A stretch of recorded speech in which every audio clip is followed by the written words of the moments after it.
सोचिए एक ऐसी जगह जहां आसमान से गिरने वाली हर एक आवाज बम हो सकती है, जहां बच्चे स्कूल जाने के बजाय मलबे में खेलना सीखते हैं और जहां रात का मतलब है एक और दिन बच जाने की उम्मीद।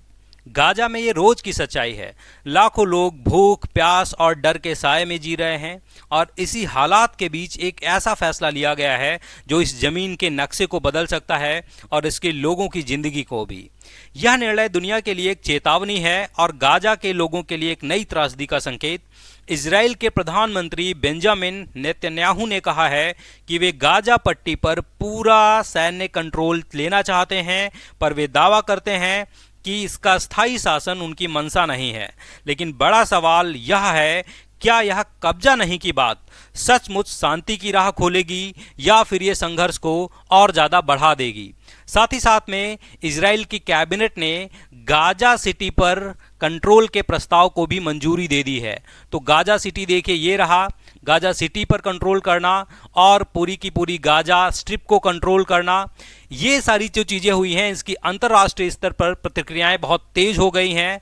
देखिए संयुक्त राष्ट्र महासचिव एंटोनियो गुटेरेस क्या कह रहे हैं। इन्होंने कहा कि ये खतरनाक वृद्धि है, इससे जो है पहले ही गाजा में मानवीय त्रासदी है और वो मानवीय त्रासदी और बढ़ेगी, भुखमरी और बढ़ेगी, लोगों को कुपोषण का शिकार और होना पड़ेगा, शरणार्थियों की संख्या और बढ़ेगी। साथ ही साथ में यूएनओ मानवीय अधिकार प्रमुख वॉल्कर टर्क ने कहा है कि ये इंटरनेशनल कोर्ट ऑफ जस्टिस के फैसले का सरासर उल्लंघन है, क्योंकि इंटरनेशनल कोर्ट ऑफ जस्टिस ने सीधा सीधा कहा था कि गाजा और वेस्ट बैंक के जो इलाके हैं जो इजराइल के कब्जे में हैं, वो इजराइल को तुरंत उनको खाली कर देना चाहिए, और ये जिसके जस्ट उल्टा इजराइल ने अभी किया है। साथ साथ में जर्मनी देखिए, क्या जर्मनी ने क्या स्टेप लिया है कि जर्मनी ने यह कहा है कि इजराइल को अब वो हथियार एक्सपोर्ट नहीं करेगा, जो हथियार गाजा पर यूज किए जाएंगे उनका एक्सपोर्ट अब इजराइल को बंद कर दिया गया है।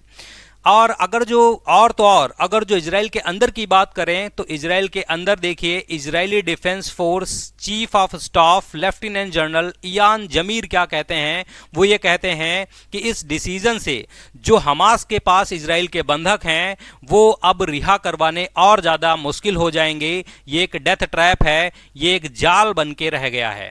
तो इजराइल के अंदर भी इसकी प्रतिक्रियाएं चल रही हैं। साथ साथ में Israel has turned 70% of Gaza into no-go zones in map। आखिर ये no-go zones क्या है, तो इसके लिए पहले आप ये मैप देखिए। ये ब्राउन कलर जो बढ़ता जा रहा है मैप में, ये no-go zones जो हैं वो बढ़ते जा रहे हैं। अब ये no-go zones क्या होते हैं, देखिए ये जो इलाके हैं इजराइल ने यहाँ पर अपनी चेक पोस्ट स्थापित करके रखी हैं, मिलिट्री लगा के रखी हैं। इसका मतलब इन एरियाज की जमीन, आकाश और समुद्र, इन पर तगड़ा जो है कंट्रोल है इजराइल का। वहां पर मानवीय सहायता नहीं पहुंच सकती, लोगों की आवाजाही नहीं हो सकती, और सबसे बड़ी मानवीय त्रासदी का कारण यही बना हुआ है। कैसे, मैं आपको आगे वीडियोज में समझाता हूं।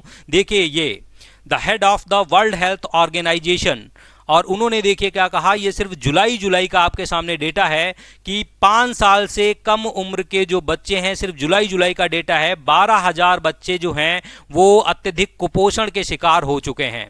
और दूसरी बात, गाजा पहले से ही मानवीय संकट के मुहाने पर है, लेकिन अभी भोजन, पानी और दवाइयों की भारी कमी हो रही है। क्यों, तो देखिए ये जो नो गो जोन्स हैं, क्योंकि लगभग 60% जो है वास का मतलब वाटर एंड सैनिटेशन जो है वो इन्हीं नो गो जोन्स में पड़ता है, और यहाँ पर लोगों को जाने की इजाज़त नहीं है। बमबारी के कारण क्या हुआ है कि बिजली की व्यवस्था ध्वस्त हो गई है, सप्लाई चेन ध्वस्त हो गई है, हॉस्पिटल्स में दवाइयाँ नहीं हैं, बिजली नहीं है, डॉक्टर्स नहीं हैं, और बहुत बड़ी मानवीय त्रासदी जो है गाजा के लोगों को झेलनी पड़ रही है यहाँ पर। और बच्चे, बूढ़े जो भाग नहीं सकते, जो लड़ नहीं सकते, वो इसका सामना कर रहे हैं। अब देखिए, अगर जो हम पॉसिबल सिनेरियोज की बात करें कि व्हाट कुड हैपन नेक्स्ट, आखिर फ्यूचर में क्या हो सकता है, तो हाई प्रोबेबिलिटी देखिए किसकी है कि इजराइल गाजा स्ट्रिप पर कंट्रोल करता है और फेज्ड ग्राउंड कैंपेन, धीरे धीरे जमीनी कार्रवाई आगे बढ़ाएगा, और इससे जो है विस्थापन और ज्यादा बढ़ेगा। ये जो समस्याएं आपने देखी हैं इस 21वीं सदी में, इस टेक्नोलॉजिकल एरा में लोग भुखमरी का शिकार होंगे, लोग कुपोषण का शिकार होंगे, ये और ज्यादा बढ़ेगा। दूसरा, मीडियम प्रोबेबिलिटी देखिए किसकी है कि इजराइल लिमिटेड ऑपरेशन ही चलाए। क्यों लिमिटेड ऑपरेशन चलाए? क्योंकि इंटरनेशनल प्रेशर बहुत ज्यादा है, इस वजह से तो कुछ मानवीय सहायता गाजा के लोगों तक पहुंचाई जा सकती हैं। डिफिकल्ट है तीसरा विकल्प। डिफिकल्ट क्यों है कि भाई इजराइल फुल ऑक्यूपेशन कर लेता है, पूरा नियंत्रण कर लेता है गाजा स्ट्रिप पर, और अब अरब एडमिनिस्ट्रेशन को वो सौंप देता है पूरे गाजा स्ट्रिप को। लेकिन सवाल यह है कि क्या गाजा की जनता अरब एडमिनिस्ट्रेशन को स्वीकार करेगी? चौथा, हॉस्टेज डील, कि भाई तुरंत इजराइल को जो है हमास जो है बंधकों को सौंप दे और युद्ध विराम की घोषणा हो जाए। इससे तुरंत कुछ जो है महीने या कुछ सालों की हो सकता है युद्ध विराम हो जाए, लेकिन आगे क्या है कुछ निश्चित नहीं है। लो टू मीडियम प्रोबेबिलिटी इसकी है कि दूसरे देश इसमें कूद पड़ते हैं, ईरान, अरब या दूसरे देश, तो फिर ये पूरा का पूरा मिडिल ईस्ट जो है युद्ध के साये से घिर जाएगा और ये जो समस्याएं हैं और ज्यादा बढ़ जाएंगी।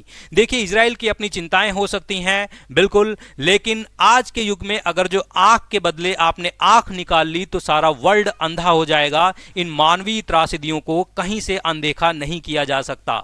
मैं हूं विकास मिश्रा, आप देख रहे हैं योग्य भारत प्लेटफॉर्म पर ये वीडियो। अगर जो आपको वीडियो अच्छी लगती है तो वीडियोस को प्लीज लाइक करें, शेयर करें, सब्सक्राइब करें। आपका बहुत बहुत धन्यवाद और कमेंट जरूर करें अगर जो आपको ऐसी ही वीडियोस और पानी है।